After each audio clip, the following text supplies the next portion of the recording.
नमस्कार। तो चलिए आज बात करते हैं कल की पार्ट 2 की स्टोरी प्रेडिक्शन के बारे में। तो सबसे पहला पॉइंट, र्यूमर्स की माने तो इस पार्ट का नाम होने वाला है कल की 3102 BC, यानी वो दिन जब श्री कृष्ण ने अपना शरीर त्यागा था और अपने धाम गए थे। माने महाभारत के एग्जैक्ट बाद वाला टाइम। अब ऐसा टाइटल क्यों है, इसके पीछे नाग अश्विन जी का विजन है कि जो राजा परीक्षित थे, अभिमन्यु जी के पुत्र, उनको अश्वत्थामा ने मारने की कोशिश की, पर श्री कृष्ण ने उनको फिर से जीवित कर दिया और अश्वत्थामा को श्राप दे दिया था। तो उन राजा परीक्षित की ही एक गलती की वजह से कलि पुरुष इंसानों के दिमाग में घुस गए और कलयुग की शुरुआत हुई। हाँ, यानी कलयुग की शुरुआत भी उसी दिन हुई थी। It was 18 February 3102 BC। और ये टाइटल सिर्फ महाभारत की वजह से नहीं दिया है। असल गेम प्लान तो ये होगा कि टाइम ट्रैवल करके 3102 BC वाले साल में जाया जाए और कृष्ण जी को शरीर त्यागने ही नहीं दिया जाए। वो exact same to same DNA फिर से इस युग में लाया जाए ताकि कली से वो फाइट कर सके, क्योंकि कली शायद से, अगर पॉसिबल हो तो शायद से वो भगवान की बर्थ को रोकने में कामयाब हो सकेगा, इस डर की वजह से। दूसरा पॉइंट, व्हाट इज प्रोजेक्ट के।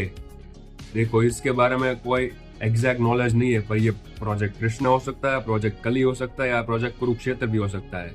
प्रोजेक्ट कृष्ण या प्रोजेक्ट कली क्या है वो तो आप सब जानते होंगे, पर प्रोजेक्ट कुरुक्षेत्र क्या है उसके बारे में बताऊं तो कली पुरुष सारे हथियार इकट्ठा कर रहा है जो भगवान के थे। और पार्ट 1 की एंडिंग में हमने देखा कि उसने गांडीव उठा लिया था, क्योंकि उसके अंदर अब DNA है भगवान श्री कली का, इसीलिए। तो कुरुक्षेत्र के सारे हथियार वो इकट्ठा करेगा भगवान से लड़ने के लिए, और इसी वजह से भगवान को अपनी टीम की जरूरत पड़ेगी, जिसमें होंगे अर्जुन, कर्ण, अश्वत्थामा वगैरह वगैरह। पॉइंट 3 और सबसे सरप्राइजिंग पॉइंट, पार्ट 1 के इंटरवल में हम देखते हैं कि दीपिका आग से होके जा रही है पर उन्हें आग लगती नहीं। तो ऐसा माना जा रहा है कि दीपिका भी रीबर्थ है एक बहुत बड़े कैरेक्टर का, जिसका नाम था द्रौपदी, क्योंकि उनका बॉर्न भी आग से ही हुआ था।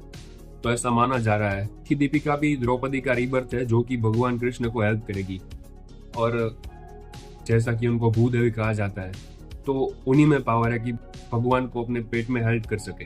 अगला पॉइंट, यास्किन कली नहीं है। जी हाँ, वो एक बहुत बड़ा साइंटिस्ट था जो अब कली के अंडर में है, और वो कोई ऐसा फॉर्मूला ढूंढ रहा है जिससे ना तो इंसान एज करे ना उनकी डेथ हो। और ऐसा फॉर्मूला उसको सिर्फ और सिर्फ भगवान कली के DNA से मिल सकता है, इसीलिए वो उनके पीछे पड़ा है, ताकि उनका बर्थ भी रोक दिया जाए और DNA भी मिल जाए, जो वो कली पुरुष को दे सकता है। कली पुरुष का खुद का कोई शरीर है नहीं, वो एक इंसान से दूसरे इंसान में जंप मारता जाता है, पर इसका फेस रिवील शायद से हमें पार्ट 3 में देखने को मिल जाए, क्या मालूम। Point number 5, Bhairava wants to go to complex, but why? To save his mentor Dulquer Salmaan. उनका रियल मोटिव अभी तक रिवील नहीं हुआ, पर मुझे ऐसा लगता है कि उनको कॉम्प्लेक्स जाना ही इसीलिए है ताकि वो दलकीर सलमान को छुड़ा सके। और तो और, जो उन्होंने प्रीवियस बर्थ में पाप कर्म किए थे, पाप का साथ दिया था, उसके रिडिप्शन के लिए उनको दूसरा जन्म मिला है। तो ये भी पॉसिबल है कि वो भगवान के साथ युद्ध लड़े कली पुरुष के खिलाफ। पर यही आता है एक ट्विस्ट। शास्त्रों की माना जाए तो दुर्योधन कोई और नहीं बल्कि कली का ही एक अवतार था, या हम कह सकते हैं कलयुग का एक अवतार था। और उनका बेस्ट फ्रेंड था कौन? कर्ण। तो व्हाट इफ कर्ण अपने रिडिप्शन के पाथ से हट जाए और अपने बेस्ट फ्रेंड का साथ दे? और कली पुरुष को तो ये मालूम ही होगा कि प्रीवियस बर्थ में वो दोनों बेस्ट फ्रेंड थे। ऐसा 110% चांसेस है कि वो कर्ण को यानी भैरवा को अपनी टीम में लेने की कोशिश जरूर करेगा। पर यही आता है 7वां पॉइंट, एक और ट्विस्ट। उनको इस पाथ में जाने से रोकेंगे कौन? स्वयं हनुमान जी, जो कि प्ले करने वाला है राणा दग्गूबाटी।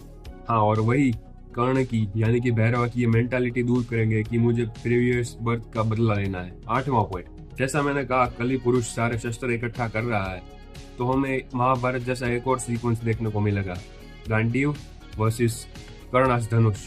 गांडीव तो कली पुरुष के हाथ लग गया, पर कर्ण का शस्त्र अभी भी भैरव यानी कि कर्ण के पास ही है। तो अब अगर भैरव कली की टीम में नहीं गया तो उन दोनों का फेस ऑफ हमें जरूर देखने को मिलेगा, और वो बहुत ही एपिक होने वाला है। तो यही थी मेरी स्टोरी प्रेडिक्शंस के पॉइंट। होप करता हूँ आपको इंटरेस्टिंग लगे हो। मिलते हैं अगले वीडियो में, तब तक के लिए बाय बाय।